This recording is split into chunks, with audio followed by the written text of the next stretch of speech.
Hello friends, today we see new topic, that is X-ray radiography testing. This X-ray radiography testing is used in different types of applications. Before that, I want to give the information related to history.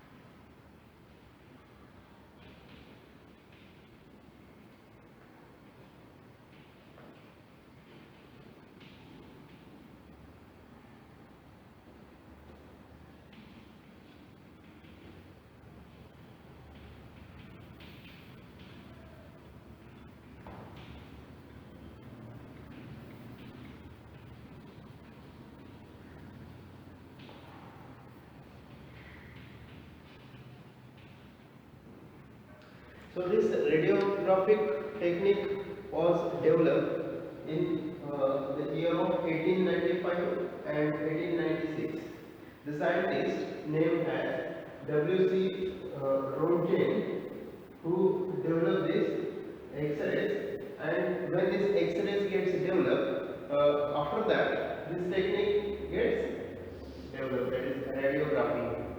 And in next year, that is 1896, this radioactive technique was also invented by the scientist named as Becquerel. So these are the inventors of this radioactive technique. In this radioactive technique, mostly the X-rays and gamma rays are used.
Many applications are there. So here we see few applications. To detect the cracks and pores present in the manufactured components, like in case of welding. If in case of welding is not proper, and if some cracks are present in that, then that cracks may be found out by using this radiographic technique.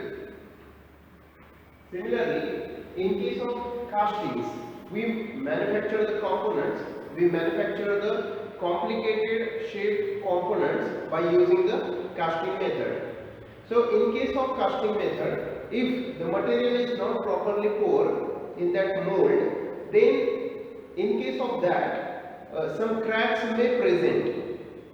And if the cracks are internal cracks, so it is very difficult to find out that cracks. So for that purpose, this technique is very useful, radiographic technique. Next example, if we take the example of airbags, if some cracks are present or some holes are present or some pores are present in that airbags, then it is no use. Okay. So if small holes are there, then also it is not usable, this airbags. And this is very important component. So for finding out that type of cracks which are not easily seen by our naked eyes, then that type of faults are also detected by using this radiographic technique. Okay, next, many products are nowadays canned food products, okay, or packed food products. So we don't know what is the quality of that food product. So for checking the quality or for finding out the contamination, if any present in that packed material, okay, or what is the shape and size of that food material, if we want to find out that type of information, so it is easily get that information by using this radiographic technique. Okay, so this type of applications are there. Now, it is not limited to these applications only. If we see the missiles, with missiles, huge missiles are there, okay, which is having the tremendous amount of size and shape is also complicated. So, in that missiles or satellite, that components are also tested by using this radiographic technique.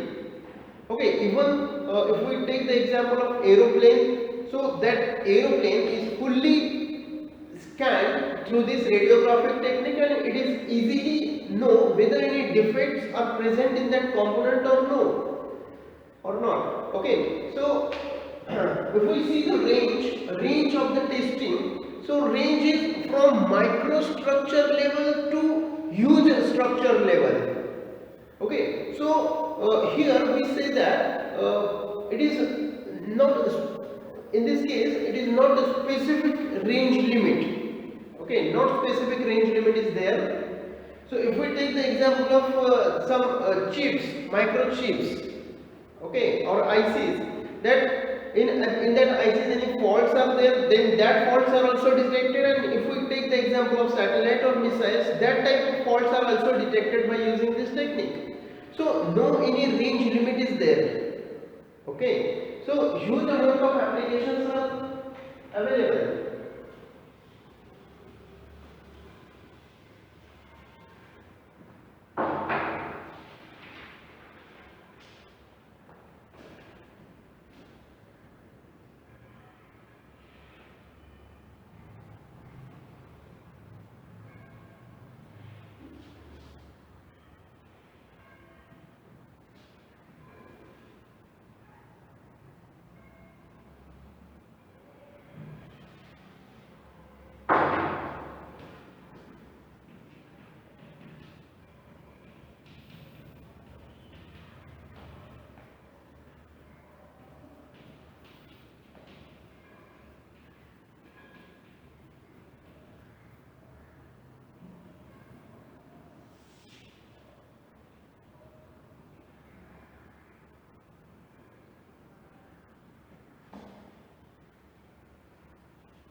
So if we see the basic principle of this radiographic technique, so what is needed here?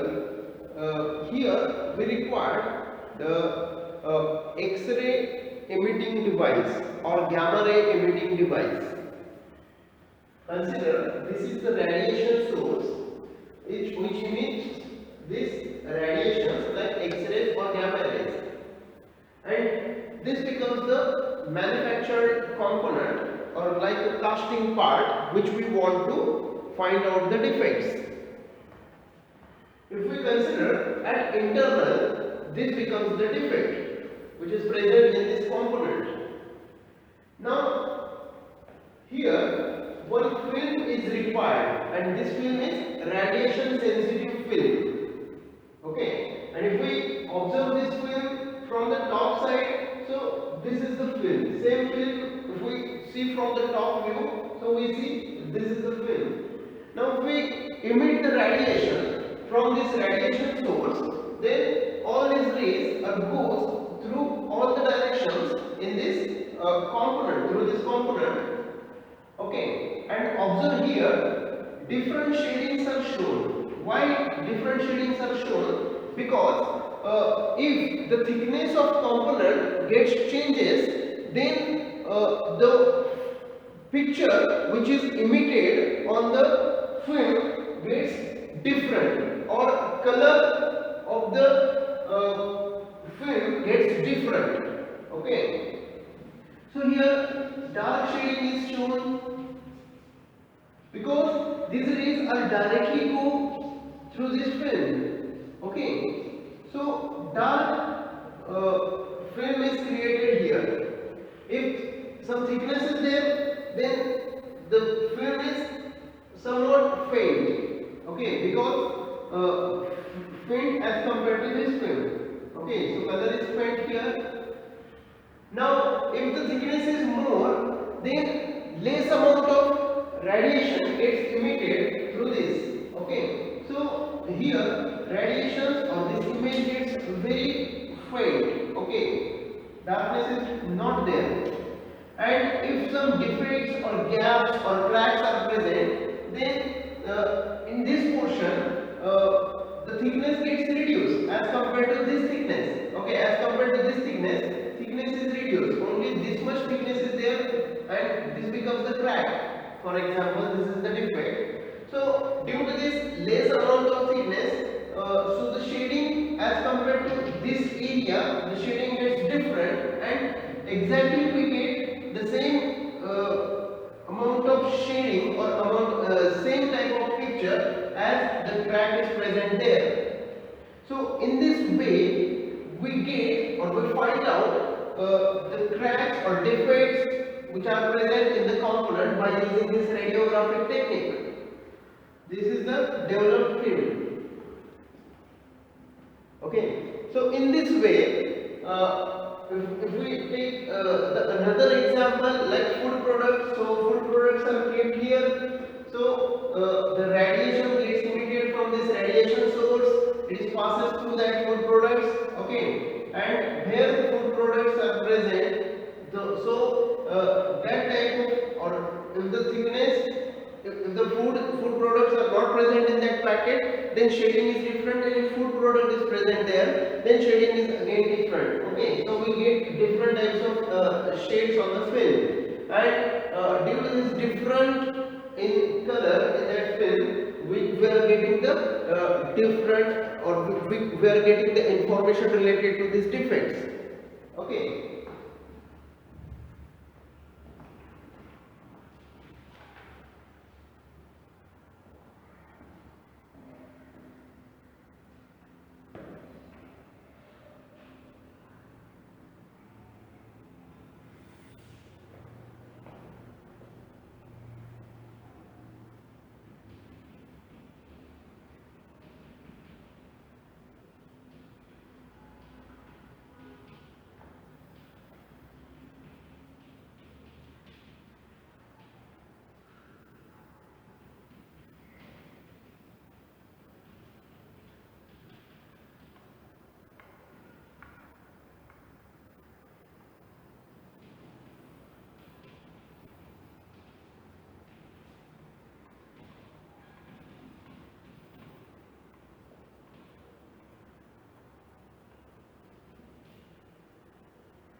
So essential elements for this testing. So we require X-ray machine. So from the X-ray machine, this X-ray gets generated. Next is component for test. Okay, for which testing or for which component we want to test. So that component is essential. Third is recording or viewing device, that is photographic film like this. Okay, this type of photographic film we want there. Then qualified radiographer is there. This X-ray emission or this radiation is perfectly emitted. So qualified radiographer is required there, and then skilled person in the interpretation of radiographs. Okay, so if image is getting, then that exact interpretation should be there. So if we get the image and if interpretation is wrong, then this may create the problem. So skilled person or skilled interpreter creator is required for that, recognizing the whether that becomes element or that image for the cracks or image for the voids or image for the pores. So that type of information, exact information. Which are getting from the interpreter. Okay, so skilled person is required here.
Now, if we see the electromagnetic spectrum, then different waves are created here. So, if we start from the left side, these are the radio waves. If we see the distance between two cycles, this distance becomes, or this distance is called as wavelength. Distance of this stop point to the distance of next cycle stop point. If we measure this distance, this is called as wavelength. And this wavelength, if we compare with this X-rays or gamma rays, if we observe here this length between the top point of corresponding two cycles, if we measure the length or wavelength, this wavelength becomes short in size as compared to initial condition. So short wavelengths are there in case of X-rays and gamma rays. This becomes a property of X-rays or gamma rays. If we compare the frequency is low frequency. Frequency is nothing but in 1 second how much cycles are there. So in 1 second, if we consider this much cycles are present, that is 2 cycles are present, and in 1 second, if this much cycles are present, so these cycles are greater number of cycles are covered in this case. So naturally frequency becomes high. So high frequency is there. In less time, number of cycles are more. So high frequency is there in case of X-rays and gamma rays. If we see the energy, how this energy gets increases, if the frequency becomes more, then more energy gets transmitted. Okay, so from left side frequency is less or low frequency is there, so energy is less in amount. As we move towards the right direction, then energy gets increases because the frequency becomes higher. So high energy is there towards the right sides.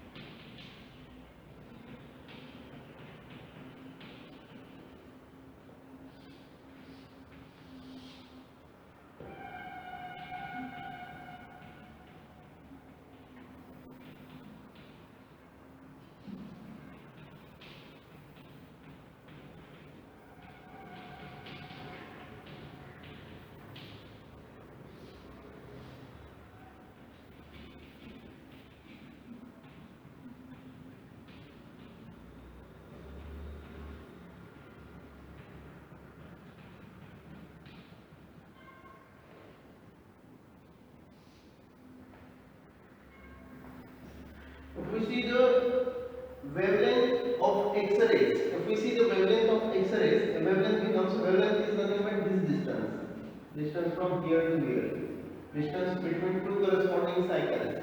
If we consider the same point again, then this distance or this wavelength becomes 0.012 10 nanometer. This is very less value. And if we see the frequency is very high, that is 3 into 10 raised to 16. Actually, this is 16. 3 into 10 raised to 16 hertz to 3 into 10 raised to 19 hertz.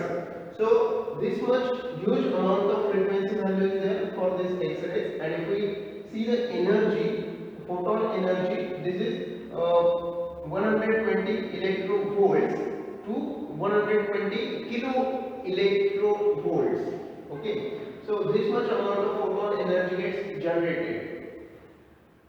Okay, so here we discuss about the basic principle of radiography, then essential element for testing, then what is the electromagnetic spectrum, and next is what is the wavelength, frequency value, and photon energy of the X-rays, because these X-rays are emitted from here. So this X-ray property is very important.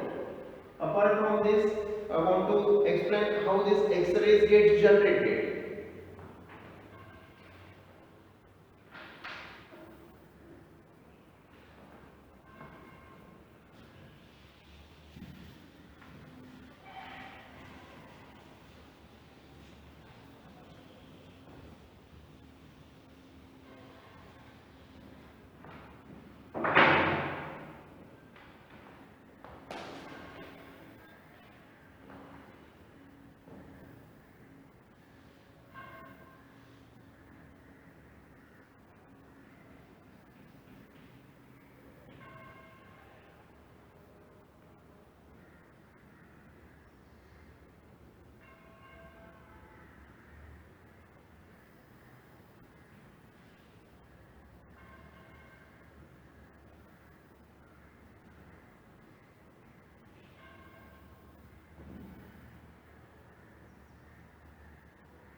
So this is the last part in today's lecture, that is how these X-rays are generated. Okay, this becomes the X-rays or gamma rays. We take the example of X-ray, how this X-rays gets generated. So this is actually cathode, this is anode. This is actually target. Then these are the free electrons which are shown in between this gap, between this anode and this filament. Okay, or this target and filament in between, the free electrons are shown. And this is the window through which these X-rays are emitted, focusing curve, and this is lead casing.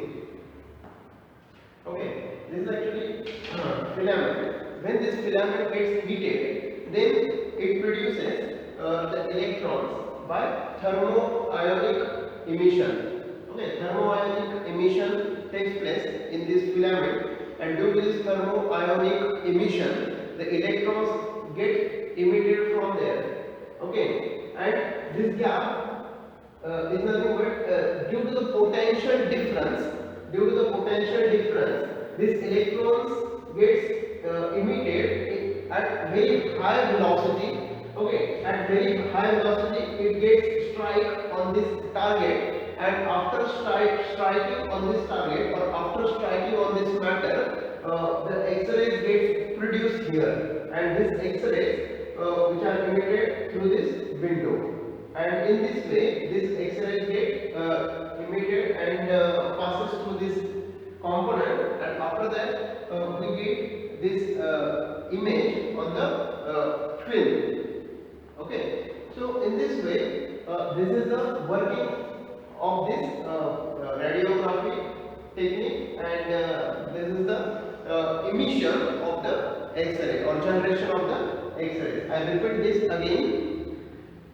On that filament, this filament gets heated, and due to the heating of this filament, the thermoionic emission takes place, and due to this thermoionic emission, the electrons gets free out, and the high energy electrons or high velocity electrons get strike on this matter, and there the X-rays gets generated, and this X-rays gets passes through this window.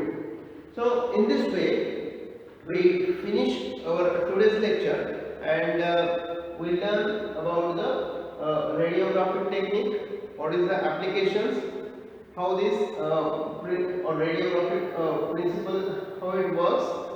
Okay, then properties related to the X-rays, then frequency values, wavelength values of the X-rays, and how this X-rays gets generated. So we stop here. Thank you, and please subscribe my channel.